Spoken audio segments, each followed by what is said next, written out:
Spending money isn't fun, but you have to spend money to make money. In QuickBooks, you can record your bills, purchases, and expenses no matter how you paid for them, by check, credit card, debit card, or online payment.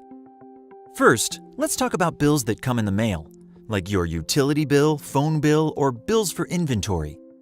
You don't have to pay them right away, so you can choose one of two ways to handle these bills in QuickBooks. The first method includes two steps. 1. Record the bill when you receive it. 2. When it's time to send your payment, record those payments on the Pay Bills screen. This method takes longer, but it gives you accurate records because you record the expense when you incurred it, and you always know how much you owe.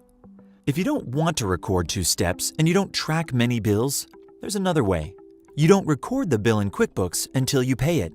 Instead, just enter a check if you used one to pay the bill, or record an expense if you paid it any other way. Some people call this the open drawer method because they open a drawer, stuff their bills in it, and don't look at them again until it's time to pay them. This method doesn't track accounts payable or what you owe. Now let's talk about the stuff you pay for right away.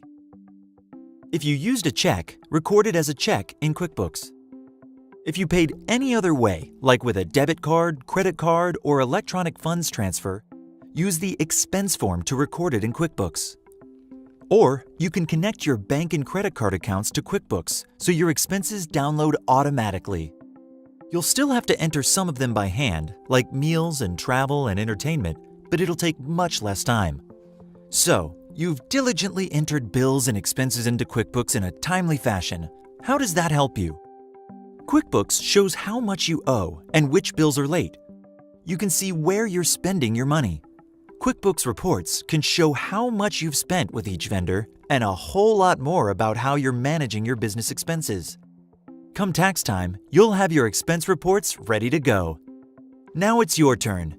Try entering a check or an expense, or enter and then pay a bill. As always, thanks for using QuickBooks.